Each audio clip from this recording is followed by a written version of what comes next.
Okay, I will not anymore use the slideshow or presentation mode. I will just present it in this manner.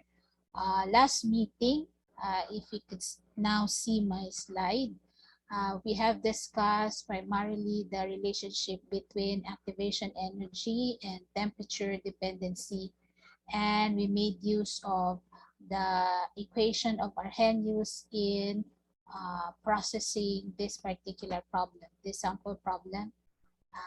We determine the general equation that will relate activation energy to temperature, the first requirement here. And in this same sample problem, we determine the activation energy and frequency factor using the set of data below. So we have discussed it last meeting.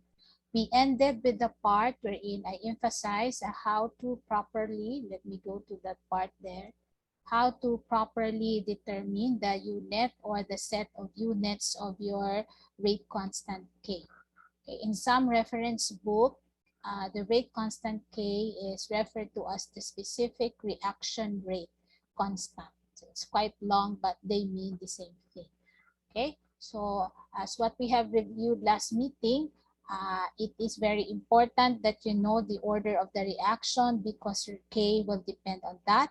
And we made use of this particular formula in determining the correct unit or set of units of our K for a particular given reaction.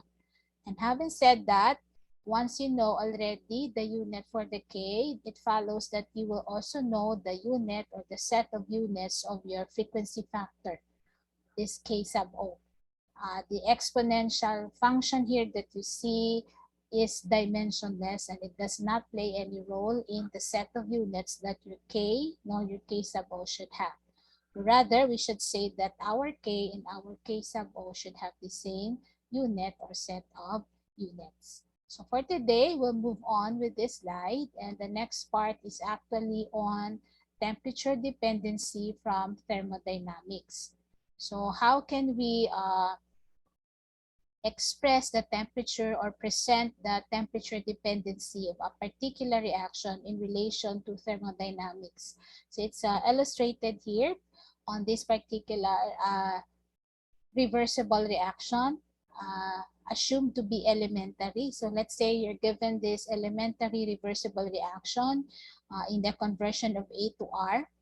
And for this particular reaction, you are provided, as in thermodynamics, the heat of reaction, or we call this, we represent it as delta H sub R, the heat of reaction.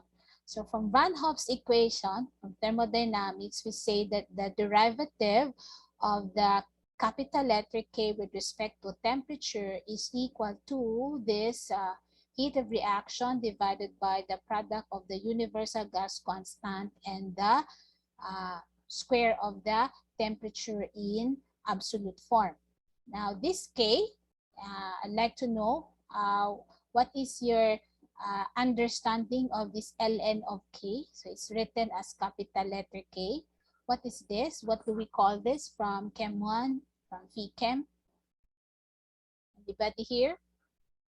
What's the name for this capital letter K? So you can see that this K is also represented by some reference materials as K sub C, which is equivalent to the concentration of the product of R divided by the concentration of the reactant A at equilibrium. So that's one way of determining it. Or it could also be expressed in terms of the ratio of the rate constant of the forward reaction to the rate constant of the reverse reaction or the backward reaction. Now, this is how we determine it in Chem 1. So depending on what the problem provides us, we can determine this capital letter K by these two formulas. So we can choose from any of these two. But going back to my question, what do we call this capital letter K? Some books may represent it as capital K sub C. Equilibrium constant, miss. Okay, so thank you for that. So it's the equilibrium constant. So I intend really not to write it here as K sub EQ because that would be too leading to the question that I am asking. Now, this subscript C here means that this equilibrium constant, as what Jericho was saying, is based on concentration. Why is it based on concentration? No, because the formula in here that is written is based on the concentration of the product divided by the concentration of the reactant. Now, in our case, in the provided equation, as a review, you only have R as the products. You only get to see one concentration term in the numerator. If you have several products here, what are you supposed to do? This is review. If you have several products, what would your numerator look like? Can somebody explain? So let's say you have here R and S.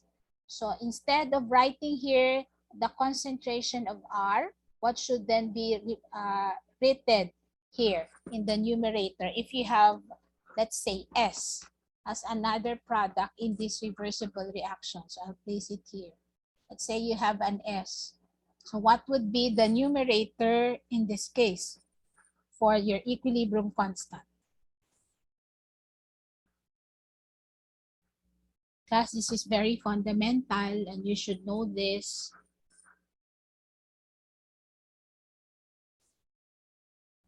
No one has an idea. If you have several products, your numerator for your equilibrium constant will constitute the product of the concentration of these products.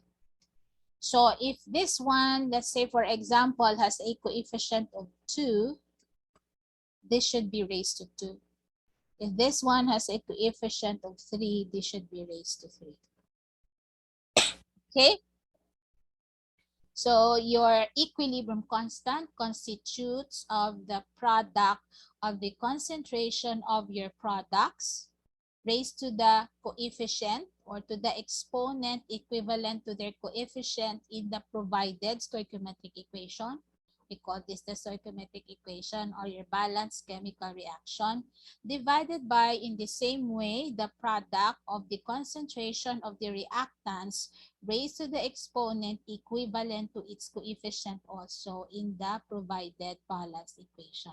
In our case, if this is, for example, let's say 3 again, so instead of just writing here an A, it would be the concentration of A raised to 3. So this would be then the equilibrium constant of this given reversible reaction. So I gave you here a very simple one. So our equilibrium constant would simply constitute this concentration of R divided by concentration of A. Now take note, class, that these concentrations has to be measured at equilibrium. This is not just but any arbitrary set of concentration at any particular time. These concentrations have to be measured at equilibrium. Now, if you're using the reaction rate constants or the rate constants, then that would simply be the K1. So K1, if it's written here, it should be written like that. The rate constant of the forward reaction, and K2 is the rate constant of the backward or reverse reaction. Okay, so any of this set of formula will lead you to the equilibrium constant. So going back to what I was discussing, so I was just reviewing it to check if you know about it. So then I know that you don't know or you can't recall anymore. So if you're provided with the heat of reaction, then it could lead you as well to the equilibrium constant of a given reversible reaction or vice versa. If this is not provided, then with the equilibrium constant, you can determine this one.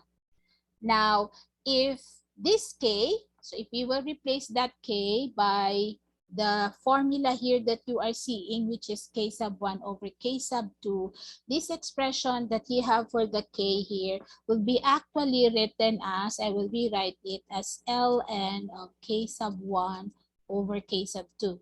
It's because of this, okay? Where your K is equal to K sub 1 over K sub 2. Then using the properties of logarithm that you have learned in your differential calculus, when we have an argument of an ln that is in division form, or rational in form, it's equivalent to having two separate ln's. Now, the numerator is written first. The ln of the numerator is written first, followed by the ln of the denominator. So this one now was changed to this after we have replaced the capital letter K by the ln of K sub 1 over K sub 2. Not much happened to the right side of the equation. We have the same expression. So we just simply change this particular part to this 2. Okay? Because of this. Now, if we move on, let me clear my markings here. Now, that particular expression that we have here, this last expression that we have here can be further simplified into this one. So the ln, or the derivative of the ln of K sub 1 dt is equal to actually the activation energy of the forward reaction. Now that's E sub 1 divided by RT squared. And it's the same thing with the derivative of ln K sub 2 dt, which is equal to the activation energy of the reverse reaction divided by RT squared.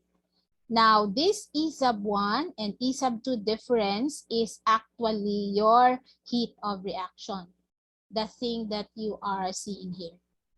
Okay, so if you will replace this one as E sub 1 and this one as E sub 2 over RT squared, of course, for both expression, E sub 1 over RT squared minus E sub 2 over RT squared, by direct comparison, you would see that the difference in the activation energy of the forward and the reverse reaction is just equal to the heat of reaction. Thus, I like to emphasize that this is also very fundamental. At some point towards the end or before we, at the start of the end term period, you will be going back to this fundamental principle. So don't forget that. When we deal with reversible reaction, the heat of reaction is the difference between the activation energy of the forward and the reverse reaction. Okay, primarily on the equations that were shown to you. Okay, now, we're done with temperature dependency on thermodynamics. Now let's look into temperature dependency of reaction based on the collision theory. We know that when atoms or molecules collide, corresponding energies changes. So in terms of their energy levels, it changes. Now let's say, for example, we're given or we take into account the bimolecular collision of like molecules, meaning they belong to the same species in a gas. So if we are to determine the number of collisions, so take note here on how Z sub AA is defined. The number of collisions of A with A per second per cubic meter or per cc or per ml, per unit volume of your system, this is the formula that you will use. Now, this is a very old formula that is not anymore, I think, written in new editions of chemical reaction engineering books, but I wrote it here just in case you will encounter it in your review or in any problems in the future. So this is how you determine the number of collisions for the same type of species for a gas. Okay, so that's ZAA. Now you may wonder why, what is this relationship of your number of collisions per second, per unit time, per unit volume to rates. So that would be given to you in the next slide. Before that, this one is limited for similar molecules. They like molecules of a gas. What if they are not similar? So let's say the number of collisions per unit time, per unit volume for molecules of a gas that are not similar. I mean, you have two gases in your system. So this would be the formula that you will use. Now, each of the parameters that you are seeing here will be defined in the next slide. However, before we go to defining the parameters that you see in these two formulas, we will first connect what is ZAA or ZAB in relation to rates. So if rate is equal to the rate of change and the number of moles per unit time divided by the volume, And in terms of rate law, if we want to determine the rate of reaction between A and B, so in this case, you could see that there are two concentration terms appearing on the C side. Now, you will have ZAB in here, of course. If you have C sub A squared here, then this would be Z sub AA, because you have two similar molecules of a gas colliding with each other. So your rate now can be comparable to this particular formula, equal to this formula, as represented in the form of the rate law, also equal to this. Now, ZAB times 1,000 over N E raised to negative E over RT. Now, the ZAB here, or the ZAA, subscript na siya ang AB and AA, will be replaced by these two formulas that I have shown to you previously. So if it's similar, it would be like this. If it's not, it would be like this. All you have to do is change this one to the appropriate formula. So changing it to the appropriate formula, now you have a rate expression where now we are basing the rate of reaction on the rates of collision of two or not for like or unlike molecules of a gas. So this would be your formula for that. Now for this collision theory formula, this is only for gases class. So I haven't yet encountered a formula wherein it is comparable that could be used for liquids. Okay, so this is only for gases. Now, we have already presented the rate in terms of the rate of collisions of a molecule of a gas or molecules of a gas. Now we go to how the parameters there in the formula should be interpreted, or what do they represent. So you have the diameter of the molecule, you have the molecular weight divided by N, that's the mass of the molecule. The N is the Avogadro's number. The C sub A, the concentration of A. The N sub A is your NC sub A divided by 1,000, equivalent to the number of molecules of A per cc. And your K is your Boltzmann constant, equal as well to R over N, the universal gas constant divided by the Avogadro's number. Okay, so you have the value here of your constant. So these are the parameters that you see in this formula. So all you have to do is, of course, substitute. And make sure that your units agree. So if you're dealing with SI units, everything should be in SI. If it's English, of course, everything should be in English. But oftentimes, class, it's given in SI set of units. Okay, so that's for temperature dependency based on collision theory. Now, on transition theory, this one is very, very important because this is the theory that we will use as a basis in proving the correlation of the mechanism of reaction to the provided rate law or rate equation. So how do I simplify that one? Let's say, for example, you're given, let's say, a series of reaction. For example, a 5-step reaction in the formation of, let's say, C from the reaction of A and B. How do you prove that the set of given reaction really is related to the provided rate equation or rate law? So normally the problem will give you the steps, or we call that the mechanism of the reaction. Then from that steps, you are to prove that it is, the steps that is provided to you rather is related to or will prove that the rate law or the rate equation is the one that is given. So you'll be given two things. You'll be given a mechanism and you'll be given a rate equation or a rate law. Based on what we'll be discussing in here in temperature dependency from transition state theory, you will prove that there is really a connection between these two provided information, the mechanism and the rate equation or the rate law. Now, but before we go to that proving part, let us first look into what is this transition state theory.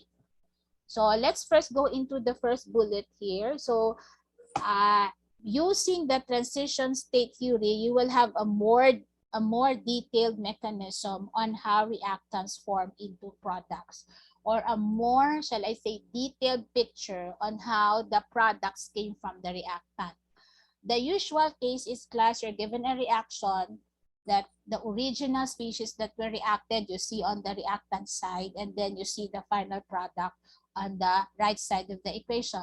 But you don't have any idea whether that particular reaction is just a single reaction, meaning based on the reaction of the original species, right away you will have the finished product. Oftentimes, it will still have to undergo several steps before you get to see the final products on the right side of the equation. And that will, of course, need the mechanism of the reaction. You need to connect that mechanism of reaction to the rate equation, and that's the main purpose here of this particular theory. So, oftentimes, if I may say, most of the time or 99% of the time, the equation that is provided to you is not a single step reaction that will form the product or products from the original reacting species. Oftentimes, there are several steps that are needed to produce the final product. Now, your mechanism gives you a picture or pictures how reactants combine to form unstable intermediates called activated complexes, which decompose spontaneously to form the product. So these activation complexes you don't see anymore in the overall reaction. Oftentimes, what is provided is the overall reaction. You don't see them anymore because they decompose spontaneously. They are formed, but they react further, they decompose further to form the final products.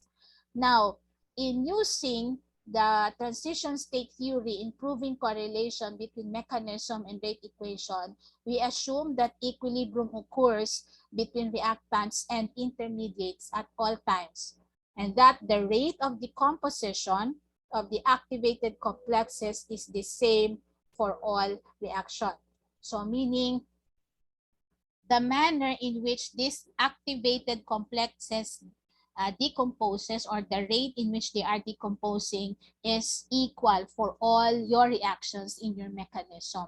So they decompose at the same rate. Okay, so let me proceed with the next slide.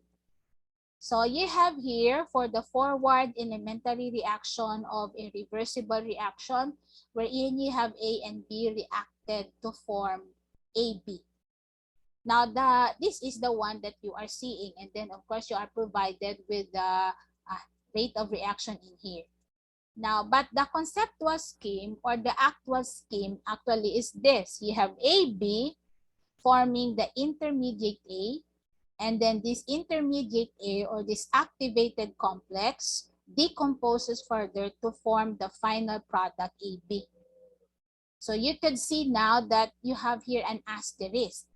Whenever you see a mechanism or a series of reaction wherein you have asterisk written on the, whether it's just like this one is a hypothetical reaction, whether it's the actual formula of the compound or it's just this one, AB asterisk, then you are to view this as just the activated complex. It's not yet the final product, but it will form the final product. Okay, AB in this case. Now, let me go further.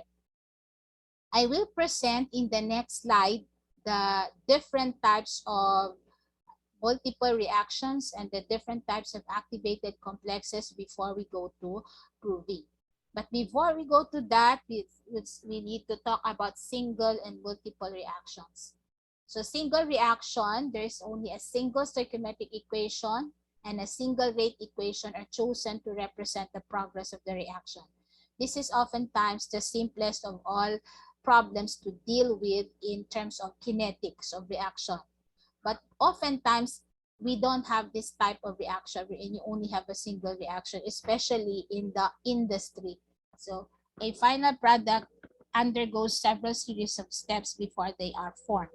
Okay, but if it's just a simple case of a laboratory scale reaction, oftentimes what you have in chemistry, they have single reactions there. Then there would be only one particular rate equation that will go with that particular single reaction. Okay. Now, on the other hand, this is what we always have in the industry, the multiple reaction. So more than one stoichiometric equation is chosen to represent the observed changes, and more than one kinetic expression is needed to follow the changing composition of all the reaction components. So you will know how this is done, the one that is being described in here, when we go to the actual correlating or proving the correlation between mechanism and provided rate equation. Okay? Now, when we speak of multiple reactions, so we can have a series reaction. What I have here is the simplest so far of series reactions, wherein you only have a two-step series reaction and you have just one intermediate here, which is R. So in the formation of the final product S, A needs to first be converted to this complex R, and this R is converted further to the final product S. Now there are also multiple reactions we call parallel reactions, and they could be referred to as competitive, oftentimes like this, written in this form, in which you have one species initially present and two products are formed separately simultaneously from this original species. Now we can have side-by-side simultaneous reaction, but the reacting species are different, but they are still categorized as parallel reactions. And we have what we call complicated parallel reactions. Complicated in the sense that you have here A reacting with B forming R, and this intermediate R here, or this product here R, is being used in the parallel reaction, reacting with the same species here B to form the final product S. So if you're going to look at these two reactions, the reaction is actually parallel with respect to B. It's parallel with respect to B based on this premise here of competitive reactions. So one similar species, starting species, and two different products that are being formed. So it's parallel with respect to B, but series with respect to A, R, and S. So why do we say it's in series with respect to A, R, and S? If A here is the original species reacting with B, you have this R forming, are viewed to be as an intermediate. I mentioned it a while ago. Why now I'm looking at R as an intermediate? Because I could see R here forming or reacting further with B, the original species in which A is reacting with, to form the final product S. So if I will take out B from the picture and I will connect A, R, and R here, so it's series with respect to A, R, and S, but parallel with respect to B. And as such, Levenspiel, our main reference book in here that was used, looks at it as a complicated parallel reaction. Okay, could be series as well based on the presence or the way A, R, and S are being formed. Okay, so that is in terms of multiple reactions. Now, we have what we call elementary and non-elementary reaction. The concept of this is very important when we go to determining the order of the reaction based on the empirical data that is provided by the problem. So if the reaction is elementary, it's no big worry as to what is the reaction order, because we simply base it on the stoichiometric coefficients of our species, specifically the reacting species as they appear on your reaction. What do I mean by that? So for example, you're given 2A plus B forming C. So if this particular hypothetical reaction is elementary, then we say the reaction is third order. So we simply take the sum of the coefficients of the reacting species that appear in the balanced chemical reaction. Okay, so we have third order for this. So if it's as very simple as this one, A forming B, then this is first order. That is if it's elementary. But oftentimes class reactions are really non-elementary. So non-elementary in the sense that there is no direct correspondence or relationship between the stoichiometric equation, this one, your chemical reaction, and your rate. For example, let's say I'll go back to this particular reaction. If the rate law that is provided for that, let's say, is K sub A, C sub A, we say then that this reaction is non-elementary. Why is it non-elementary? Because your concentration dependent term in here is not similar to the species that are appearing on your stoichiometric equation. If this would have been elementary, I like to use a different form. If this is elementary, there should be an exponent 2 in here, and I should be writing here C sub B. Then, if this rate law is paired with this stoichiometric equation, we say that this reaction is elementary. However, in the original form that I have written in blue ink, if this is the rate law and this is your rate or your stoichiometric rate rather, stoichiometric equation rather, then your reaction is said to be non-elementary. Now, for this particular reaction, if the rate is, for example, rate is equal to K sub A, it's a zero order reaction, right? Zero order in the sense that I don't see any concentration term. So there is no association again with your stoichiometric equation and your rate law. That is the case. This reaction that I have originally written is non-elementary. For this to be elementary, then there should be a C sub A here. Understood to be raised to 1 because you have this species A here with a coefficient of 1 in your stoichiometric equation. Now, it could be non-elementary as well if the rate would look something like this, especially if it's already rational in form, like you have 1 over C sub A, K, C sub B, something like that.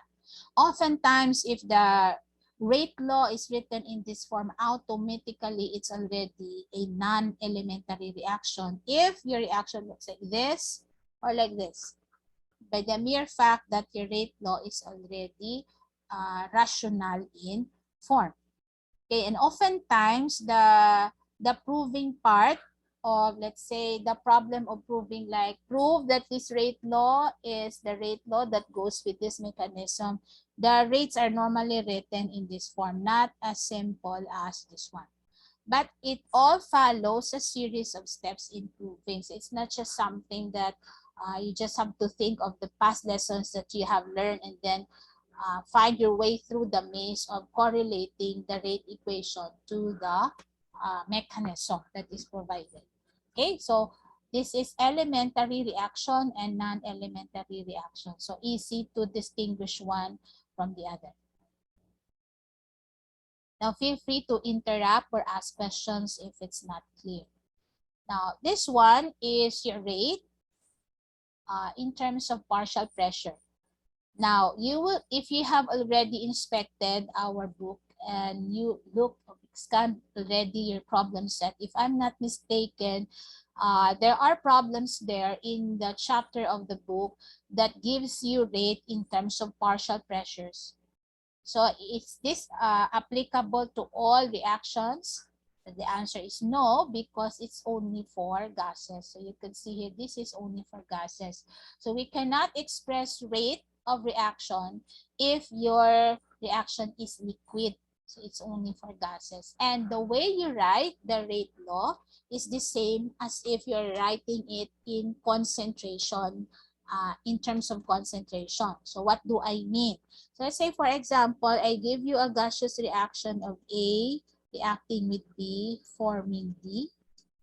So if you're going to write your rate here in terms of A, that would be K sub P. So take note, I write now P because this rate constant will be based on partial pressures. Why? Because I'm going to write here partial pressures. I will write P sub A times P sub B. If this has a coefficient 2, you're also going to raise it to 2.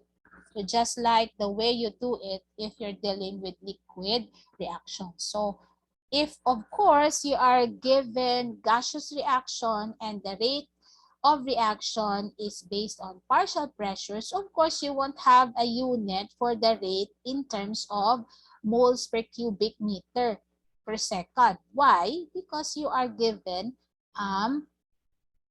partial pressures. Okay, your unit then for your rate in this case will be in terms of partial pressure. So what do you think in this case, if this is your rate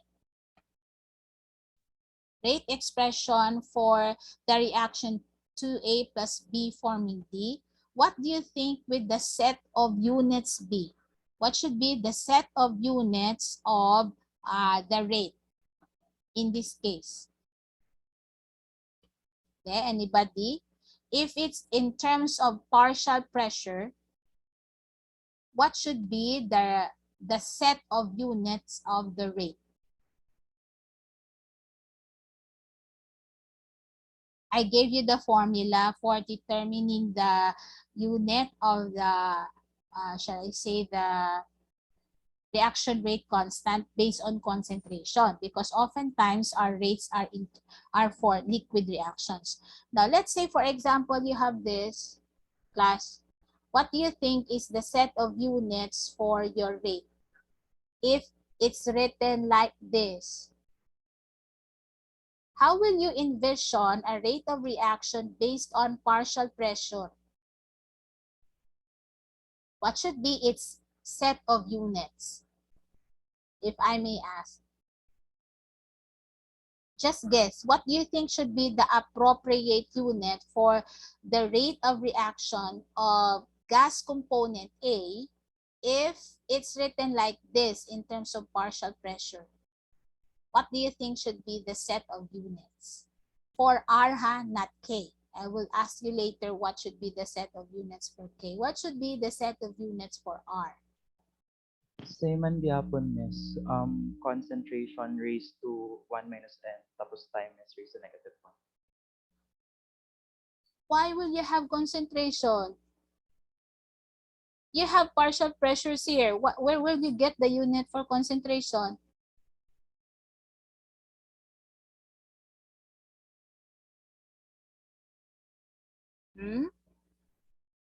You are given partial pressures and you're given rate constant. So I'm asking, what should be the set of units for the rate if your reaction is gaseous and you're provided with data that is not in terms of concentration, because gaseous reactions does not give you concentrations, but rather it gives you partial pressure of the gas in the mixture. So what do you think would be the set of units for the rate? It will never be in terms of concentration na mole per cubic meter, because where will you get it? In the first place, you have here partial pressures. Let me see. Pressure and time. Pressure and time. Very good. Your rate, if it's gaseous, is the rate of change of the partial pressure of A with respect to time. So the unit for the rate here is, let's say, atmosphere per second. This is the rate in which A, the partial pressure of A is decreasing per unit time. Now, as to how will the constant, the rate constant here be, if this is your rate or this is your set of units for the rate, it depends on the partial pressure terms that you have in here. For example, if we go to this particular set of units of atmosphere per unit per second, atmosphere per second, and this one is already, if this is in atmosphere, is already atmosphere cube, if I will ask you, what should be the set of units of Kp? That way I will have this as the final set of units using dimensional analysis. What do you think will be the set of units of your K sub P? If you already have ATM cube here, because this is squared, another ATM here, so this would be the set of units for this one. What should be the set of units of your K sub P. Albert already gave us the unit here for the rate. What should be? The set of units. So that would be atmosphere negative 2 S seconds. Very good. So your Kp then, let's correct Dexter, your Kp then, and write it here,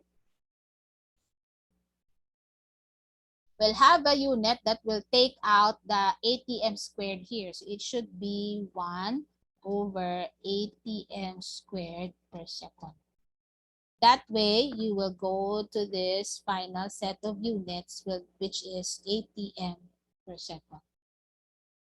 Now, if you are already resourceful enough and you have seen already with the chapter end problems of kinetics, there are even problems there that from concentration term, you will be required to convert it to partial pressure. From concentration unit to partial pressure, or rather partial pressure to concentration. I'm not sure, but there is that particular problem that requires you to do that. So it should be based on this particular premise here. But this only is applicable for gases. We don't have this for liquids. Of course, we cannot express concentrations in terms of partial pressure if we have liquids. Now, any question before I proceed? So when you express the rate law for a gaseous reaction, it could be expressed in this manner in terms of partial pressure. If it's elementary, it would be as simple as this one. If it's not, then of course expect that there won't be any correlation again between your stoichiometric equation and your rate law. But if it's gaseous, it could be expressed in terms of partial pressures. Any questions? Okay, let me proceed. So let's say, for example, you have this stoichiometric equation as an example of a non-elementary reaction, and this is the rate equation. So there is a non-match between your stoichiometry and your rate expression. So this non-match tells you that this reaction in the formation of ammonia is non-elementary. That should give you already a hint that this is not the only reaction that brings about ammonia from these two starting species, nitrogen and hydrogen. It could be a series of reactions that brings about this overall reaction. Okay, so this is an example of a non-elementary reaction. Now, when we speak of molecularity of reactions, so this concept applies only to elementary reactions. So we don't say unimolecular or bimolecular if the reaction is non-elementary. So the molecularity equals to the total number of molecules involved in the reaction. So this is based class on the number of moles that is written on the reactant side of your reaction. So then we say that it's unimolecular if you have a single species, it's bimolecular if you have two species, and so on and so forth. It could even be bimolecular if it's written like this. So you have 2A forming the products. Okay? So anyways, this is very elementary and this was discussed to you in chemistry. And this is always assuming the molecularity always assumes an integral value. So meaning we don't say 1.5 or 2.3 or 1.2. It's always a whole number when you speak of molecularity of reactions. As for order of the reaction, so this is based usually on the powers to which the concentrations are raised in the rate equation, in the rate law or in the rate equation. Can be a fraction and need not always be an integer. So meaning it could be a fraction, it could be a decimal, 0.33, 0.67, 0.5, something like that, or that's equivalent to 1/2. It could even be negative. Your order of reaction can be negative. That is referring to the overall order. Negative or negative 2/3, something like that. Pwede na siya. And this order of the reaction is oftentimes determined using empirical set of data. Good if the problem already emphasizes or specifies that the reaction is elementary. Then you don't have any problem anymore determining the order of the reaction. If the problem does not say it or specifies it, you cannot or you are not allowed to assume that your reaction is already elementary. Especially if the problem gives you set of data in which you can interpret, that way you can determine the order of your reaction. Because of this, it's determined using a set of experimental data. Okay, the order of the reaction. Now, the rate law is a behavior of the reaction. And if you're given this hypothetical reaction, the rate law can be written in this power law model if the reaction is elementary. So I have already explained this to you. So you say K C sub A alpha, C sub B beta, where alpha and beta are the coefficients of A and B in your provided chemical reaction or stoichiometric equation. If you would be asked what is the overall order of the reaction, you simply take the sum of the alpha and the beta. If your rate law does not have any correlation with the stoichiometric equation, you will still base the overall order of your reaction on the rate law, not on the stoichiometric equation. So if this is the provided rate law for a given reaction and they don't have any connection, then the reaction order is based on the rate law. So if it's the reaction order in terms of A, species A only, you say it's alpha or A here, small letter A here. If it's the reaction order based on species B, you say beta or small letter B. If it's the overall order of the reaction that is being sought, you take the sum of A and B. Okay? It's always based on the rate law. Even if you are provided with the stoichiometric equation, you base the reaction order on the rate law. Now, and speaking of reaction order, so we have this if it's elementary. And this is a hypothetical reaction, by the way. If you want a specific reaction, then you can have here the reaction between hydrogen and iodine rather, forming hydrogen iodide, okay, or hydroiodic acid if this is in aqueous form. So you have here a balanced reaction already. And if this is elementary, if the problem already states that it's elementary, then your reaction rate law, or simply your rate law, will be as simple as this one. K, concentration of hydrogen times concentration of iodine. So all raised to 1 because their coefficients here are 1. And non-elementary reaction example is in this reaction here. This reaction is first order with respect to carbon monoxide, but 3/2 order with respect to chlorine and 5/2 overall. So if you're going to base the way you write the rate law based on this statement, forget about this rate equation or rate stoichiometric equation rather. It should only be based on this. So you write C sub O raised to 1 because it's first order with respect to carbon monoxide. It's 3/2 order with respect to chlorine. So you write this as 3/2. Overall order is 5/2, of course, because you have 1 plus 3/2, which is equal to 5/2. So this is non-elementary. This is elementary. Okay, so I placed here self-test.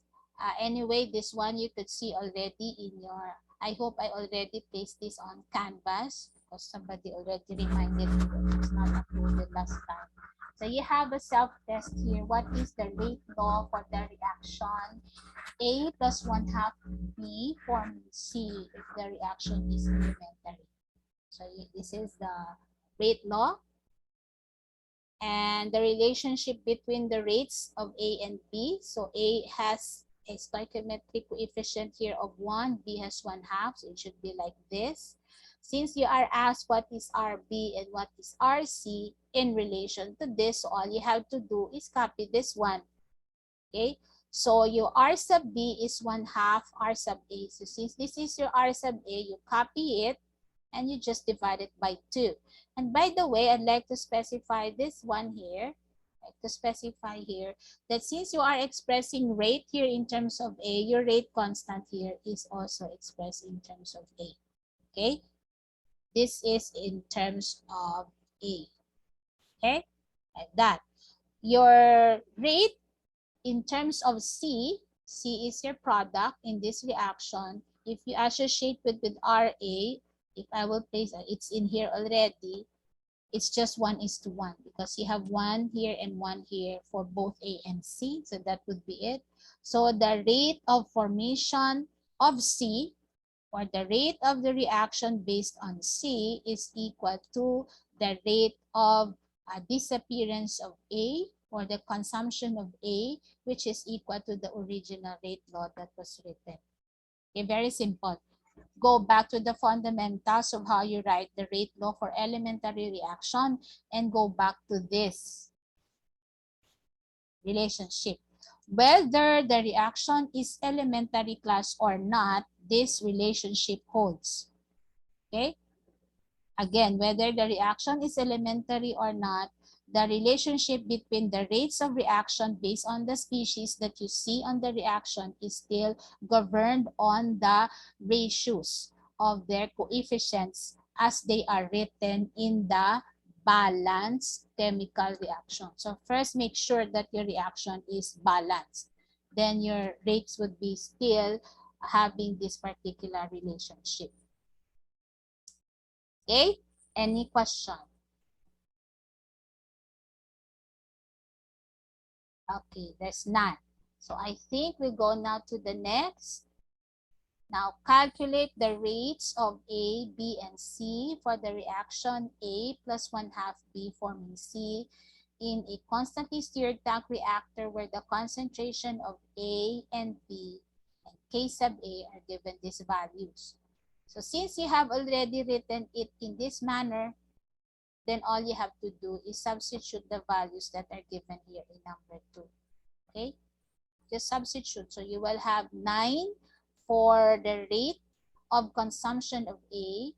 For B,